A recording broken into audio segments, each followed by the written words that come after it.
Ya selama jadi kepala sekolah ada yang nitip terima kasih sih nggak Kak? Mata, Kacamata. ya. Satu lagi. Teruslah berkarya, tumbuh dan kembangkan rasa empatimu kepada sesama.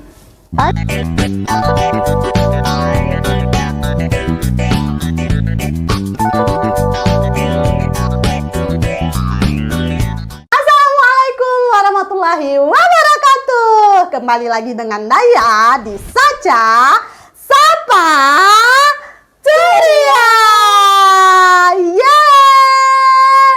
Minggu ini Daya kedatangan tamu yang luar biasa, Ibu Anggun, cantik, energik dari level SD. Siapa dia? Kepala Sekolah SD Sukma Bangsa. Baik, mari kita kenalan dulu. Ya, terima kasih Ndaya. Oke, perkenalkan nama saya Herlisa, biasa disebut dengan Kak Lisa atau anak-anak memanggilnya Ibu Lisa. Nah, saya bergabung di Sekolah Sukma Bangsa PD ini sejak tahun 2008 dan saya sudah pernah berada di 3 level. Dari level SMA, kemudian di tahun 2014 berpindah di level SMP, dan tahun 2022 saya berpindah lagi ke level SD. Wow, Luar biasa. 3 tahun, berapa tahun 2014 Kak ya? Dari 2008. 2008 berarti sampai 2000 sekarang nih. Sampai sekarang ini berarti sekitar 16 tahun 16 sudah ada. tahun, luar biasa. Sukma Bangsa PD. Memang mantap sekali. Nah, berapa hari libur yang sudah terlewati di sekolah dari 2000 sekian sampai 2000 sekian? Mari kita tanya, liburan yang paling menyenangkan di antara tahun-tahun ini kemana saja sudah dilewati? Kalau liburan sih, jika liburan semester itu lebih banyak rehat di rumah saja. Oke. Tapi kalau seandainya liburan kenaikan kelas itu ada keluar. Keluar mana nih? Kalau yang tahun kemarin kita ke Malaysia. Wow. Ke Malaysia bersama dengan beberapa siswa dari SMA. Kemudian ke ke Medan, ke Jakarta, dan juga ada pengalaman ini bukan liburan sih, jadi relawan di Sulawesi Tengah di Palu. Nice. Memang luar biasa, liburan dan relawan beda tipis. Relawan sambil liburan. Iya. Kalau misalnya ini kan udah kepala sekolah SMP juga udah pernah. Udah pernah di 2014. 2014. Dan ini kepala sekolah di SD. Ya. Ada perbedaan nggak sih? Ya, sangat berbeda sih. Aduh, kalau misalnya ditanya perbedaannya luar biasa, karena ini kan menghadapi anak-anak bocil-bocil dan dengan segala tingkah pola mereka, ditambah apalagi kok misalnya menyangkut mereka harus ke kamar mandi, ke kamar kecil. Nah, itu udah pengalaman selama dari 2022 sampai sekarang luar biasa. Sampai kalau bisa kita pun mual-mual untuk Kalau di SD ini tantangan terberatnya itu nggak terberat sih, tantangan yang paling menegangkan itu ketika kita makan ada yang mau ke kamar mandi. Nah, itu penuh tanda tanya memang kan, Kak. Tantangan. Nah, ini bercerita tantangan selama menjadi kepala sekolah SD. Tantangan yang terberat itu ada di guru atau ada di siswa? Atau nggak ada sama sekali? Ada, setiap jenjang itu ada tantangannya tersendiri. Kalau misalnya selama saya di SD itu, tantangannya paling di siswa. Kenapa? Karena anak SD ini kan kita tidak tahu misalnya ketika mereka melakukan kesalahan ataupun mereka lagi lari pun bisa jatuh, dan itu hampir kadang-kadang saya jantungan. Pertama saya bergabung di SD udah ada anak jatuh, walaupun dia jatuhnya sendiri. Nah, itu juga kayak mana ya ini respon orang tuanya nanti, karena kan ketika anak-anak udah disekolahkan di tempat kita, mereka dititipkan dan kita sebagai yang orang menjaganya. Kalau dengan guru-guru, saya rasa guru sekolah Sukma Bangsa PD itu udah sangat kompeten dan nggak perlu harus dimotivasi atau di-push untuk melakukan sesuatu. Mereka udah tahu tupoksinya masing-masing. Ini tantangan terberat menurut saya ya anak-anaknya sendiri. Kemudian kalau misalnya lagi stres atau lagi burnout kayak gitu, Kak Lisa kemana nih? Melampiaskannya ke makanan atau jalan-jalan? Kalau saya di saat betul-betul stres, itu 2 hal yang saya lakukan, nonton dan istirahat. Saya lebih suka waktunya misalnya setelah nonton ya di rumah aja. Kalau misalnya untuk makan, ya saya bukan tipikal orang yang suka makan. Saya beda, saya harus makan. Jadi cuman nonton ataupun ya istirahat di rumah sambil nonton. Nah, film favorit Kak?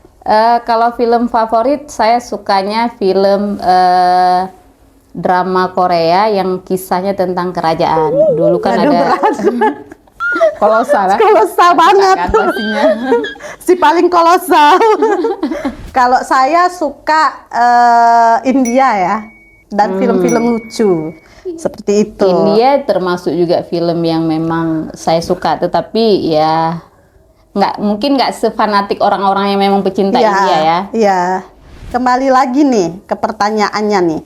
Kalau menurut Kak Lisa, menjadi pemimpin yang menginspirasi itu seperti apa? Nah, untuk menjadi seorang pemimpin itu kita harus memiliki rasa empati. Menurut saya itu harus ada rasa empati. Kemudian harus mampu beradaptasi sesuai dengan perubahan, kemudian memiliki kemampuan komunikasi yang bagus, dan memiliki visi dan misi atau tujuan yang ingin dicapai itu seperti apa. Dan kalau saya selama menjadi kepala sekolah dari SMP ataupun SD, saya juga banyak belajar dari teman-teman kepala sekolah sebelumnya. Karena pada saat saya di SMP saya juga pernah berada di level SMA. Jadi saya mempelajari ternyata kepemimpinan di SMA seperti ini, yang kepala SMP seperti ini, dan itu bisa kita adaptasi juga beberapa hal.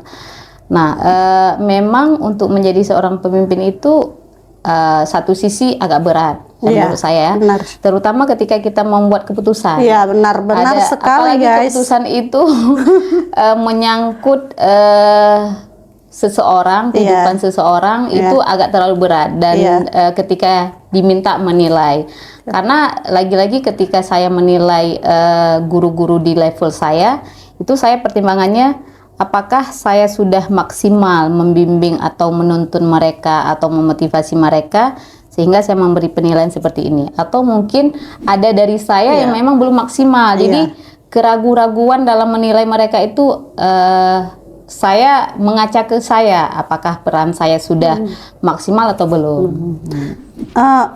Selama jadi kepala sekolah ada yang nitip terima kasih sih nggak Kak?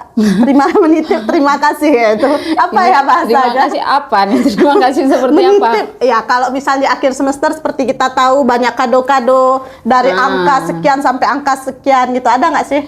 Tidak ada, karena kan di sekolah kita itu sudah ada larangan. Kita tidak menerima gratifikasi dalam bentuk apapun. Kalau seandainya ada wali siswa mau menyumbangkan, ya itu sumbangannya untuk sekolah, bukan untuk personal atau individu guru. Kalau selama ini, selama saya menjadi kepala sekolah di SD, sumbangan dari donatur itu ada. Dan kita gunakan untuk kegiatan bersama seperti misalnya family gathering, atau bahkan membantu anak kita yang memang kan di SD ada anak berbeasiswa afirmasi. Kalau berbicara tentang kado-kado ini, memang sekolah kita ini sekolah yang sangat luar biasa Kak dan patut berbangga hati kita. Seperti mungkin nanti sahabat Sacha bisa cek juga, sekolah Sukma Bangsa PD itu beragam kegiatan juga, dan beragam itu kita sudah mempunyai fasilitas yang lengkap juga, terutama di SD nantinya. Baik, Kak, di SD itu punya ini nggak sih, punya siswa berkebutuhan khusus?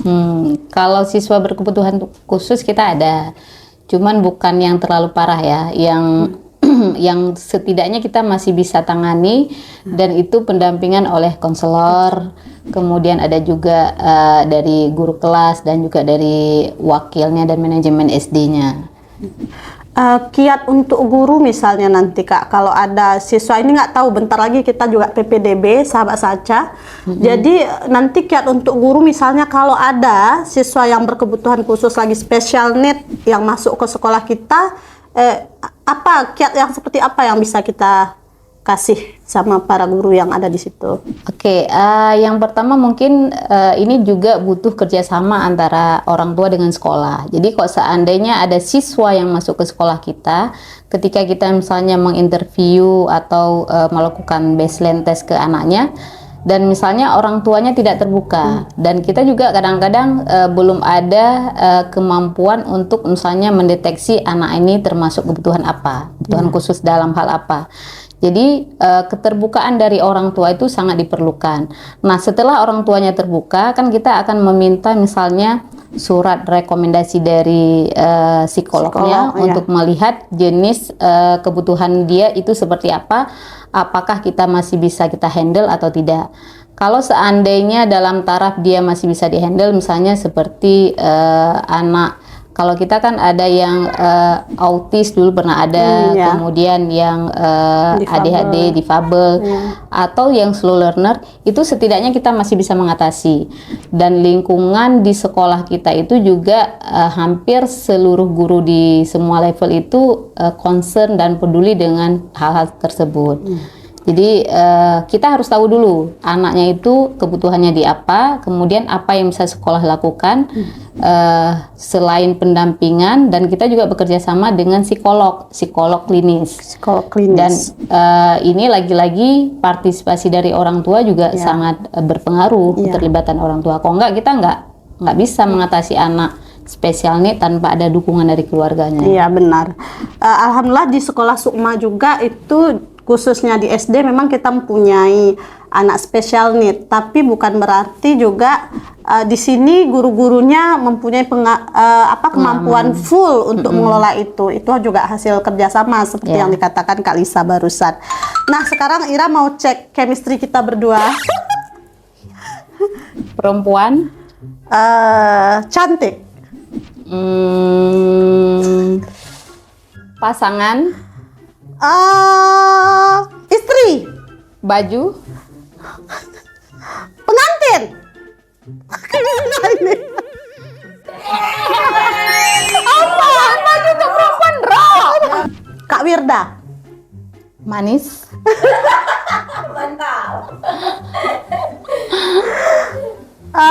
mata, kacamata, satu lagi, tunangan, cincin.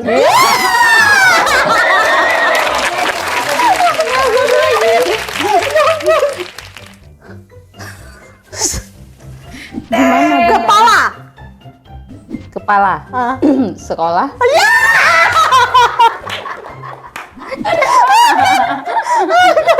Oke, udah cukup panas kali.